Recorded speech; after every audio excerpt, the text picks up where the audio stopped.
ಮಲ್ಗೋದ ಇಷ್ಟೊತ್ತಲ್ಲಿ? ಹೋ ಬಾವ, ಅದ್ರ ಮಜಾನೇ ಬೇರೆ. ಟ್ರೈ ಮಾಡಿ. ನಾನು ಟ್ರೈ ಮಾಡ್ಬೋದಾ?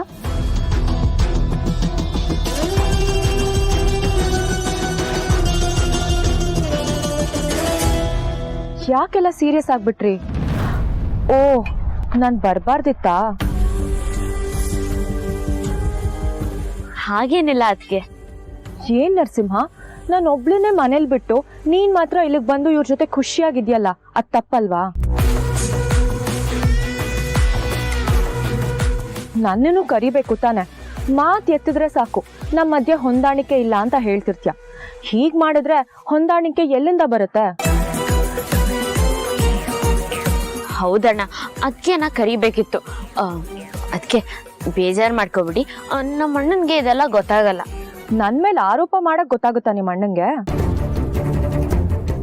ಹೋಗ್ಲಿ ಬಿಡಿ ಅದಕ್ಕೆ.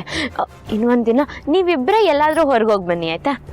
ಅಲ್ಲ ದೀಪ, ಬಾಯಿ ತುಂಬಾ ನೀನನ್ನ ಅತ್ಗೆ ಅಂತ ಕರಿತಿದ್ಯಾ. ನೀನಾದ್ರೂ ಒಂದ್ ಮಾತು ಹೇಳ್ಬೋದಿತ್ತಲ್ವಾ? ಯಾಕೆ ನಾನು ನಿನಗ್ ಬೇಡವಾದ್ನಾ? ಅಯ್ಯೋ ಛೇ, ಆದ್ರೆ ಯಾಕೆ ಅನ್ಕೋತೀರಾ ಅದಕ್ಕೆ? ನೀವಿದೇ ಹಳ್ಳಿಯಲ್ಲಿ ಹುಟ್ಟಿದ್ರು, ಶ್ರೀಮಂತರ ಮನೇಲಿ ಬೆಳೆದಿದ್ದು. ಈ ತರ ಹೊಲ, ಗದ್ದೆ, ತೋಟ ಅದೆಲ್ಲ ನಿಮ್ಗೆ ಆಗ್ಬರಲ್ಲ ಅಂತ ಅನ್ಕೊಂಡು ಕರ್ದಿಲ್ಲ. ಹಾಗನ್ಕೊಂಡು ನಿಮ್ ಪಾಡಿಗೆ ನೀವಿದ್ರೆ ನನಗ್ ಒಂಟಿ ಅನ್ಸಲ್ವಾ? ನನಗೂ ನಿಮ್ ಜೊತೆ ಬೆರಿಬೇಕು ಅನ್ನೋ ಆಸೆ ಇರಲ್ವಾ ದೀಪ? ನಾವು ಖುಷಿಯಾಗಿರೋದನ್ನ ಸಹಿಸೋದಿಲ್ಲ ಅವರು. ಏನೋ ಬೈದಂಗಿತ್ತು. ಏನೂ ಇಲ್ಲ ಅದಕ್ಕೆ. ಅಣ್ಣ, ಇನ್ಮೇಲಿಂದ ನೀನ್ ಎಲ್ಲೇ ಹೋದ್ರು ಅದ್ಗೆನ ಜೊತೆ ಕರ್ಕೊಂಡು ಹೋಗ್ಬೇಕು, ಆಯ್ತಾ? ಅದಕ್ಕೆ ನೀವು ಬಂದಿದ್ ಒಳ್ಳೇದೇ ಆಯ್ತು. ನಿಮ್ದು ಊಟ ಆಯ್ತಾ? ಆಯ್ತು. ನರಸಿಂಹ ಅವರೇ, ನೀವು ಕೂತ್ ಮಾತಾಡ್ತಾರಿ, ನಾನು ಒಂದ್ ರೌಂಡ್ ಹಳ್ಳಿ ನೋಡ್ಕೊಂಡ್ ಬರ್ತೀನಿ. ಇಲ್ಲಿ ಏನ್ ನೋಡ್ತೀರಾ ಭಾವ? ನೀವೇನೋ ಇಲ್ಲೇ ಹುಟ್ಟು ಬೆಳೆದವ್ರು, ನಿಮ್ಗೇನು ಅನ್ಸಲ್ಲ.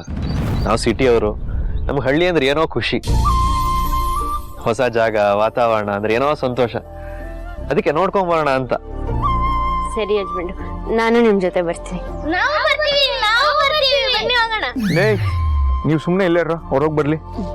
ನೋಡ್ರ, ಅಣ್ಣ ಅದಕ್ಕೆ ತೊಂದರೆ ಕೊಡ್ಬಾರ್ದು. ಸರಿ, ನಾವು ಬರ್ತೀವಿ. ಬನ್ನಿ ಬೇಗ.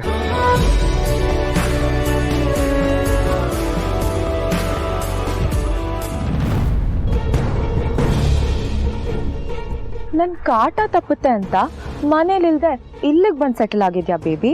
ಹೌದು, ಹಾಗೆ ಅನ್ಕೋ. ಮನೇಲಿದ್ದಷ್ಟು ನಿನ್ ಜೊತೆ ಇದ್ರೆ ಅಂತೂ ನೆಮ್ಮದಿ ಇರಲ್ಲ. ಅದಕ್ಕೆ ಪುಟ್ಟಿ ಭಾವನ ಜೊತೆ ಬಂದೆ. ಏನಿವಾಗ? Cool cool.